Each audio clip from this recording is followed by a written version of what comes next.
Gracias al patrocinio de Mueble Funchal. Tú pintas, nosotros amoblamos. Somos fabricantes y estamos ubicados en la avenida 4 Bellavista, antiguo Cine Guairén, local número 3. Teléfono 0424-654-1441.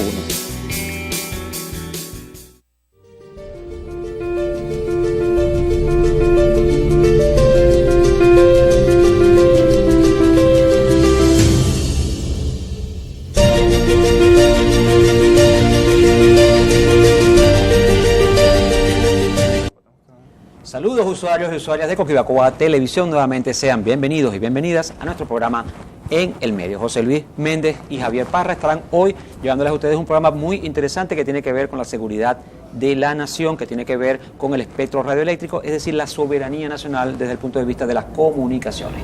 Para eso, José Luis, tenemos como invitados muy especiales el día de hoy a dos ex compañeros de trabajo. Se trata primero de Roalken Useche. Roalken es comunicador social, graduado en la Universidad Bolivariana de Venezuela, y además es magíster en Seguridad de la Nación en la Universidad Militar de Venezuela. Y nos acompaña también Josué García. Josué es politólogo, graduado en la Universidad del Zulia, también magíster en Seguridad de la Nación, y va a tener la oportunidad nosotros hoy, José Luis, de conversar con ellos con respecto a una temática de mucha importancia y que hoy día adquiere mayor relevancia, que es lo que tiene que ver con esta seguridad ante los ataques que hemos recibido y que estamos recibiendo de todas partes del planeta, pero en particular del imperio estadounidense. Antes de comenzar la conversación con ellos, vamos a compartir con ustedes la pregunta de la semana. Adelante nuestro espacio en el medio cultural. El Ejecutivo del Estado Zulia trabaja por el futuro del pueblo. Zulia, futuro seguro.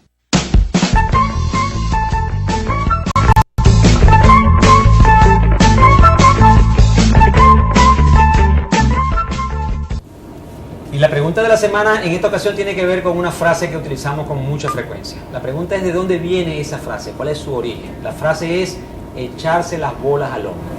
¿De dónde viene? ¿Cuál es el origen de la frase echarse las bolas al hombro, con la cual nosotros denotamos o nos referimos a una persona que no hace el trabajo bien, que es indolente, palabra que se puso, por cierto, nuevamente en el medio últimamente a partir de la toma de posesión para este periodo del presidente Nicolás Maduro? ¿De dónde proviene esa frase echarse las bolas al hombro? Si usted no sabe la respuesta, espera hasta el final del programa y le vamos a dar la respuesta a esa pregunta, que llega con el patrocinio de la Gobernación del Estado Zulia, la Alcaldía Bolivariana de Maracaibo y el Consejo Legislativo del Estado Zulia. ¿Qué vas a decir, que te voy a echar te voy a echar a perder la pregunta hoy, porque yo te voy a responder de una vez. No puede ser.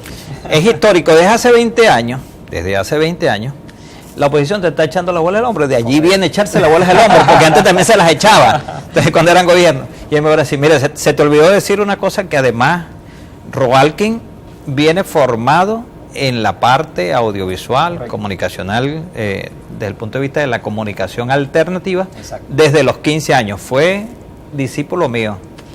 Y Josué viene formado de su casa, pues su tío es un gran comunicador de izquierda, pues nosotros nos ocultamos de dónde venimos, de la izquierda, toda su familia, pero además Josué es barí de la comunidad de Cañaracá, y conozco a su familia, una familia bastante... Los barí no se echan las bolas al hombro, se echan los racimos de plátano, los de yuca, y yo los he visto caminar desde chiquiticos, desde que son carajitos. Un barí camina con un racimo de plátano, de topocho, y esos bolas al hombro, nanay. Nada que ver. Entonces Josué viene de la raíz, viene de nuestros ancestros, y es un ejemplo a los venezolanos y a las venezolanas que no le quieran echar bolas, o que se echen las bolas al hombro. Sí.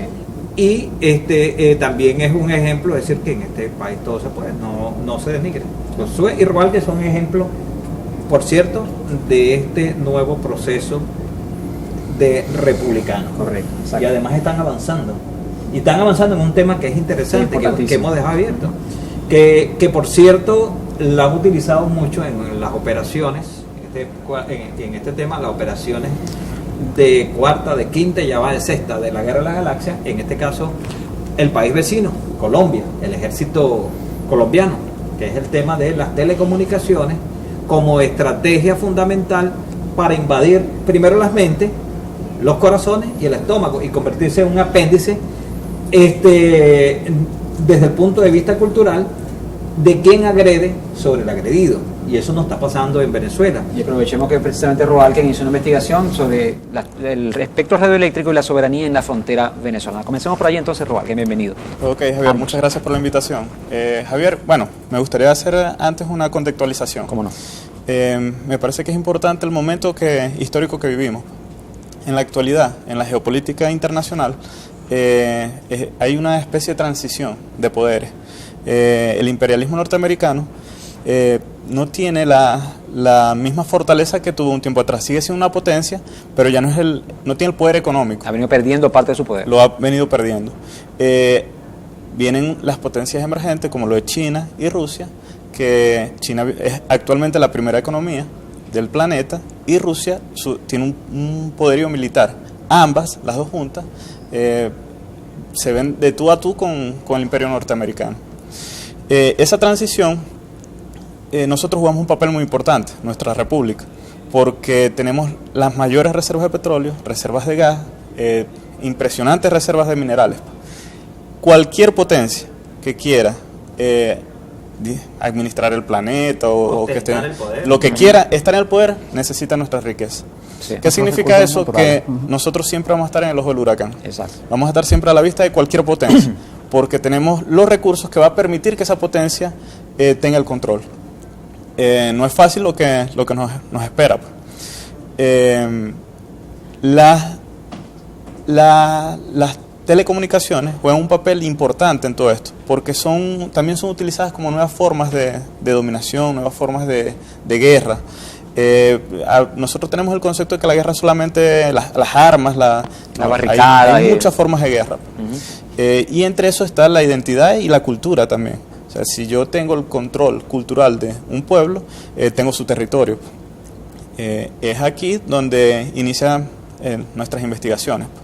En el caso ya, entrando al tema nacional, específicamente en el estado Zulia, nos preocupó mucho que en algunas visitas a la frontera no tenemos medios nuestros. O sea, en las comunidades fronterizas no hay medios venezolanos, medios de comunicación venezolanos. Si en algunas partes llega uno que otro, llega muy mal, pero tenemos medios colombianos que sí llegan con bastante fuerza. Tenemos la Radio Nacional de Colombia, la Radio del Ejército de Colombia. Ya a partir de la Villa del Rosario, uno va pasando por ella, uno lo puede monitorear en el carro.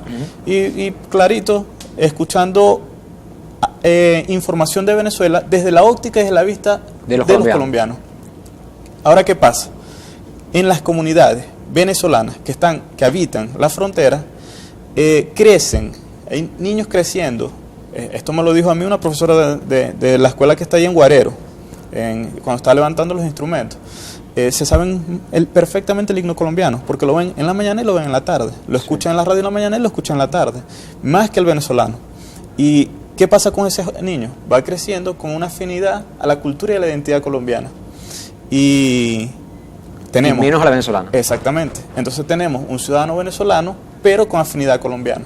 Eso, a largo plazo, nos puede generar es una vulnerabilidad que tiene nuestra cultura, nuestra identidad, y es un tema de seguridad también, porque es la frontera de lo que estamos hablando. Mira, yo disculpa, Roalken, que te interrumpa. Yo sé que Josué también tiene muchas cosas que decir, pero debo hacer un paréntesis aquí. Primero, porque debo felicitar a Roalken por el manejo del discurso planteado, y le voy a decir, es la primera vez que Roalken siempre ha estado detrás de cámara. Es la primera vez que se pone así enfrente y explicar. Sí. Vienen de trabajar su tesis, sí, que por cierto las de los dos fueron mención publicación, premio Presidente de la República.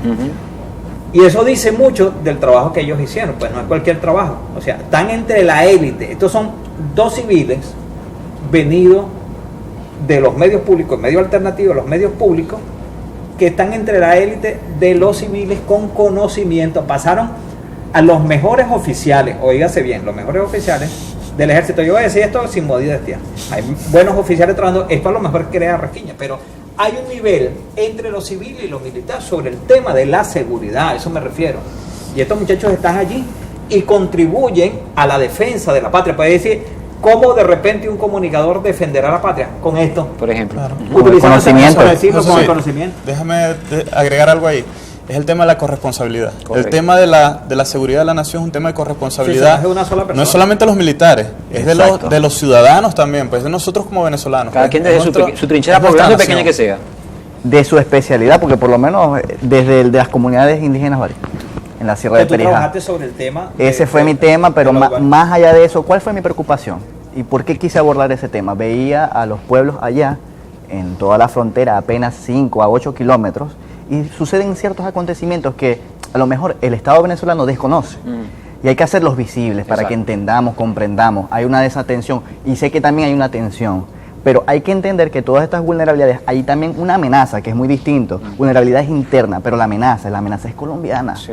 Hermano, tenemos que entender que hay factores alrededor que están cambiando la dinámica de poder. ¿Cómo se manejan los En ejes este allí? caso, los paramilitares. Yo Paramilitares. no tengo propiedad. Exactamente. Entonces, por eso tenemos que entender y hacer ver a todo el pueblo venezolano que es importante resguardar nuestros espacios geográficos, nuestra soberanía. Y por eso que debemos entender que la corresponsabilidad no es de uno solo, es de todos. Fíjate, Y lo establece nuestra Constitución, artículo 326. Y es el centro, disculpa José Luis, y es el centro de lo que es la unidad cívico-militar, que precisamente Exactamente. que es la base de la revolución bolivariana. Correctamente, yo quisiera agregar, en el año 2000, si mal no recuerdo, 2009, 2010, se empezó a hacer un trabajo allí sobre un estudio de cómo proteger la frontera desde el punto de vista del espectro radioeléctrico, un trabajo interesante que se hizo allí. Con el tema de bloquear las señales porque hay una invasión, inclusive Hay una invasión muy clara. hay una violación de la soberanía desde el punto de vista del Exactamente. espacio radioeléctrico, pero eso lo vamos a seguir conversando. En la segunda parte. ¿Por qué? Porque ya se acabó la primera, Ya se se nos echaron fue. las bolas se empezó esta parte. Bueno, entonces vamos a pedirle a todos ustedes que no se vayan a ir muy lejos, porque vamos a continuar en la segunda parte de nuestro programa conversando con Robalken Useche y con Josué García. Ambos son magíster en seguridad de la nación de la Universidad Militar de Venezuela, y por supuesto José Luis Méndez y Javier Parra estarán con ustedes también para moderar el programa. Ya regresamos con más.